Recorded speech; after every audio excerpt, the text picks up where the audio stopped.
देखिए, संवेग संरक्षण का नियम। तो संवेग संरक्षण का नियम क्या होता है? संवेग संरक्षण के नियम को अंग्रेजी में बोलते हैं law of conservation of momentum. तो संवेग संरक्षण का नियम समझने के लिए आपको संवेग पता होना चाहिए। हमने आपको बताया है जो संवेग होता है किसी भी वस्तु का, वो उसके द्रव्यमान और वेग के गुणनफल के बराबर होता है। इस चीज़ को आप ध्यान रखिएगा। संवेग बराबर क्या होता है? संवेग बराबर होता है द्रव्यमान गुणित वेग। किसी भी चीज़ का संवेग निकालें, किसी भी वस्तु का संवेग निकालें तो उसके द्रव्यमान को आप उसके वेग से गुणा कर दो तो संवेग बन जाता है। संवेग को हमने बताया था दिखाते हैं P अक्षर से, द्रव्यमान को दिखाते हैं M अक्षर से, और वेग को आप चाहे U से दिखाइए और चाहे V से दिखाइए। यहाँ पे हम V लिखे देते हैं। तो कुल मिला के संवेग का मतलब हुआ द्रव्यमान गुणित वेग। संवेग का मतलब क्या हुआ? द्रव्यमान गुणित वेग। वस्तु के द्रव्यमान और वेग के गुणनफल को संवेग कहा जाता है। अब आप आ जाइए कि संवेग संरक्षण का नियम क्या है।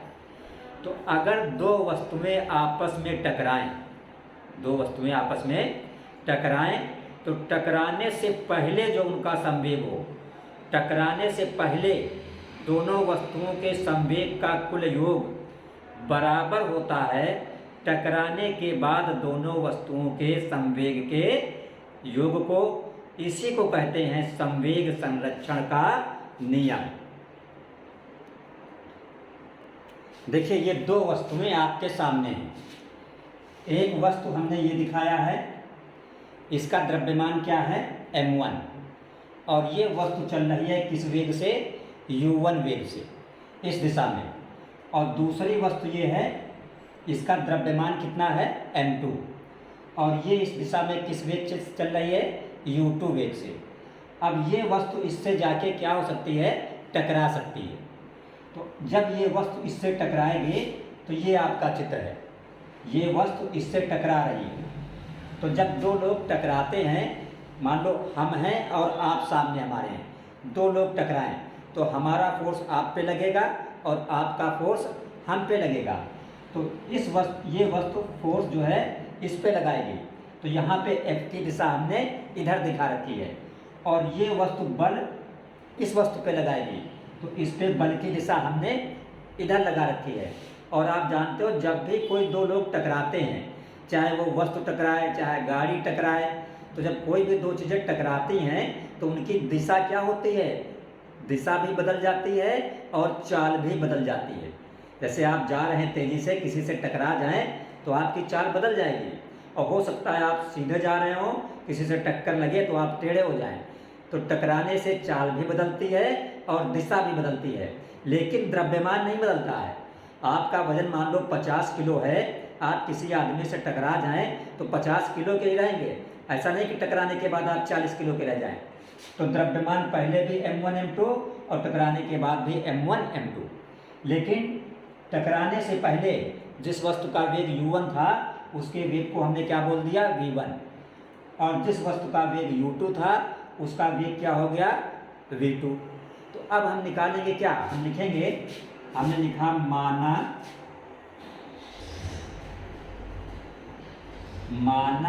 पहली वस्तु,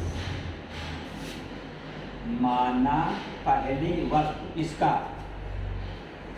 पहली वस्तु का द्रव्यमान बराबर क्या माना हमने? m1, पहली वस्तु का द्रव्यमान m1। फिर हमने लिखा पहली वस्तु का वेग, तो हमने पहली वस्तु का वेग क्या माना है? u1। तो इसका जो संवेग हो जाएगा पहली वस्तु का, तो संवेग क्या होता है? द्रव्यमान गुणित वेग, मीन्स m1 u1। फिर लिखेंगे माना दूसरी वस्तु, माना दूसरी वस्तु का द्रव्यमान बराबर। तो देखिए दूसरी वस्तु के द्रव्यमान को हमने क्या माना था, m2 बराबर m2। तो दूसरी वस्तु का जो वेग होगा, तो दूसरी वस्तु का वेग क्या था, u2। तो अब इस दूसरी वस्तु का जो संवेग बनेगा, द्रव्यमान गुणित वेग, यानी m2 u2।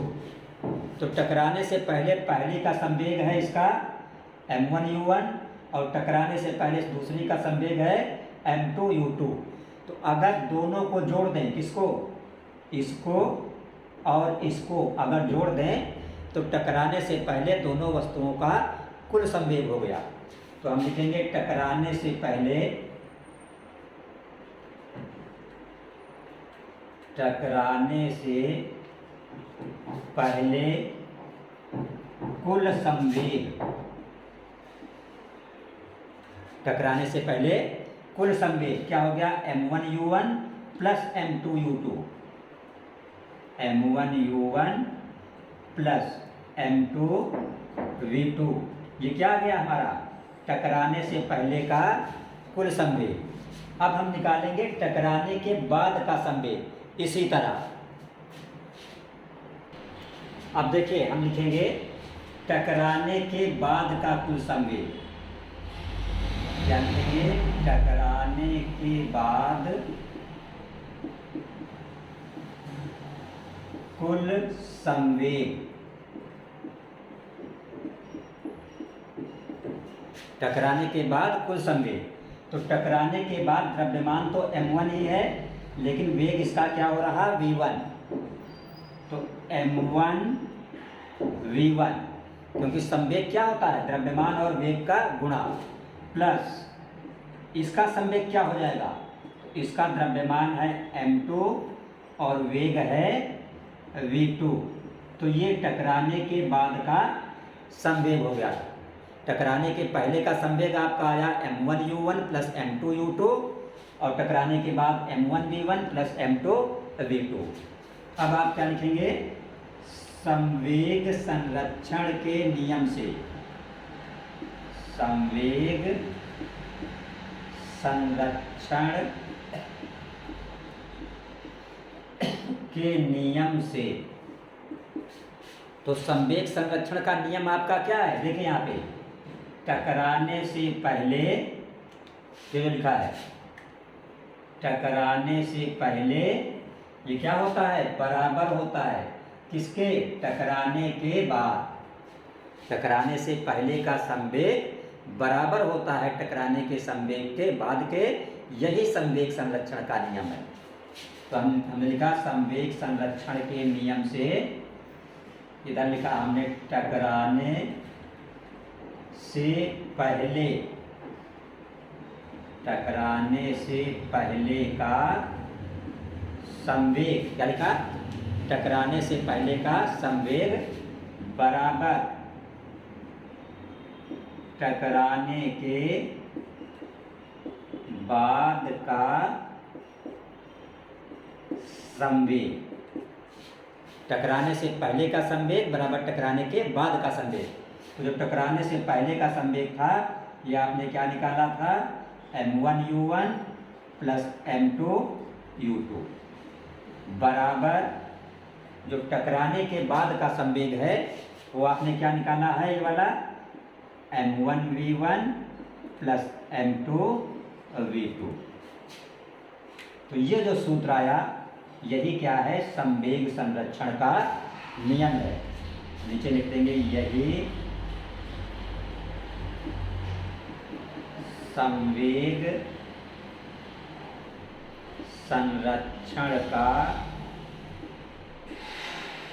नियम है, यही संवेग संरक्षण का नियम है। ठीक, तो आपका स्पष्ट हुआ, क्लियर हुआ संवेग संरक्षण का नियम क्या है। टकराने से पहले वस्तुओं का कुल संवेग का योग बराबर होता है टकराने के बाद वस्तुओं के कुल संवेग के योग के। यही संवेग संरक्षण का नियम है। अगर आपसे पूछा जाए कि यह न्यूटन के किस नियम पर आधारित है, तो आप बताएंगे संवेग संरक्षण का जो नियम है वो न्यूटन के तृतीय नियम पर आधारित है, क्योंकि न्यूटन का तृतीय नियम भी यही होता है, क्रिया के विपरीत प्रतिक्रिया का होना।